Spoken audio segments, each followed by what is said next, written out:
Immanuel Kant já pensou quem ele realmente foi. Um nome que, à primeira vista, parece distante, quase frio. Um filósofo do século XVIII, meio escondido em Königsberg.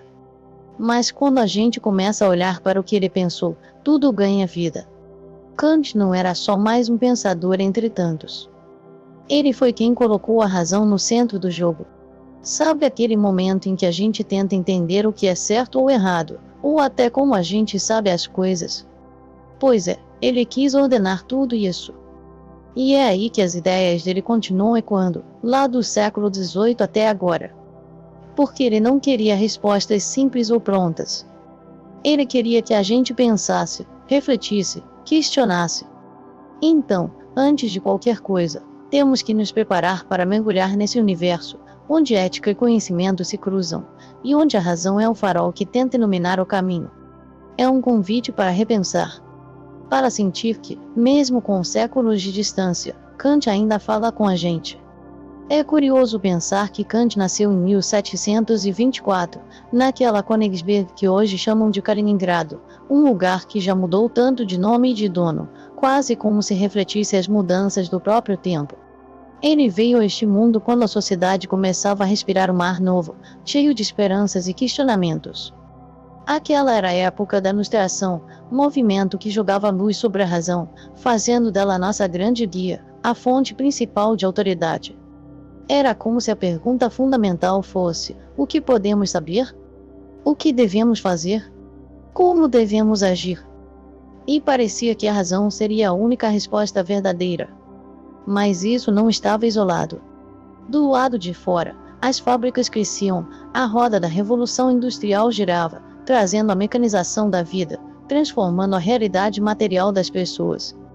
Ao mesmo tempo, a ciência se expandia com novidades que mudavam a forma como se via o mundo, do micro ao macro.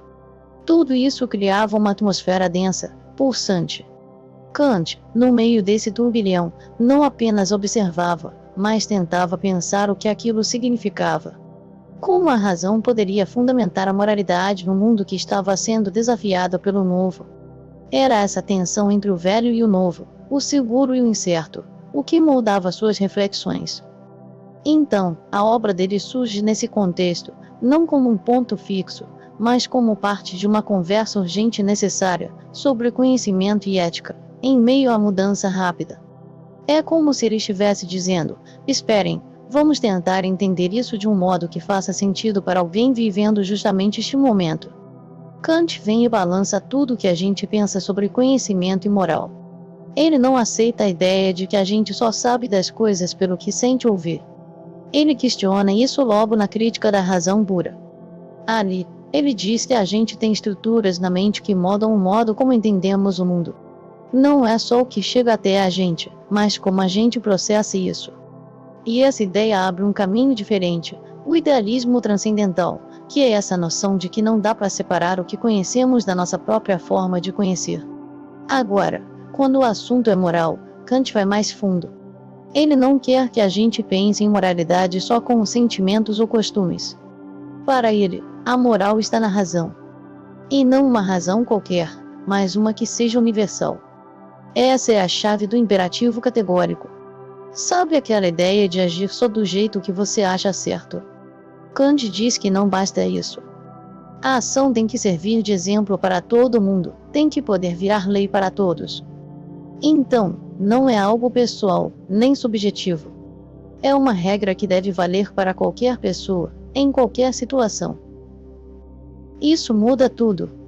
Porque a gente sai do que é conveniente ou do que agrada, e vai para o que é racionalmente justo. E essa mudança é profunda. Mostra que a ética, para Kant, tem um fundamento sólido, numa razão que é comum a toda a humanidade.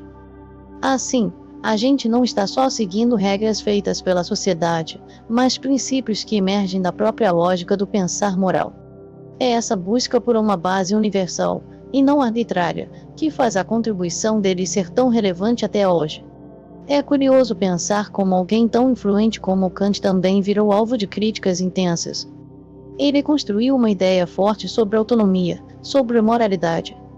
Mas aí vem a questão: será que essa autonomia, desse jeito que ele colocou, não é meio restrita? Porque tem quem diga que é elitista, que não leva em conta outras formas de vida, outras culturas, outros modos de moralidade que não sejam os do Ocidente. E aí a coisa pega mais ainda quando a gente olha para o que ele escreveu sobre o patriarcado. Tem trechos que soam até hoje como uma defesa daquela ordem tradicional, e isso não casa com a visão de movimentos feministas, nem com o olhar crítico das correntes pós-coloniais. É como se o próprio fundamento do pensamento dele precisasse ser revisto, desafiado. Então, talvez não seja uma questão de jogar Kant fora ou tudo aceitá-lo cegamente, mas de entender essas tensões. De perceber que o pensamento, por mais sólido que pareça, tem suas brechas. E que nessas brechas, a gente encontra o convite para um debate mais complexo, mais diverso, que não esqueça de olhar para fora da própria cultura ocidental. Porque só assim, talvez, a moralidade e a autonomia possam ser realmente universais, e não um privilégio de poucos. É curioso ver como Kant, com suas ideias, ainda ecoa tão forte hoje. A gente poderia até pensar que, depois de tantos séculos, algo tão denso poderia parecer meio ultrapassado. Mas não. Ele está lá, firme. Nas bases das ciências sociais, sabe? Pensar o que é ser livre, o que é justo, tudo isso passa pelo filtro dele. E não é só na filosofia que a influência aparece. Movimentos sociais, lutas por direitos humanos, tudo conversa diretamente com Kant. Aquela questão da autonomia, do respeito ao outro como um fim em si mesmo, isso virou um fio condutor para muita gente que busca justiça. A ética contemporânea, então, não consegue se desvincular daquilo que ele propôs. Cada debate sobre moralidade política, cada reflexão sobre o que nos liga enquanto seres humanos, tem um pouco da assinatura dele. É como se ele tivesse aberto uma porta que até hoje a gente não para de atravessar, tentando entender a liberdade e as relações humanas de um jeito que vá além do imediato, do simples.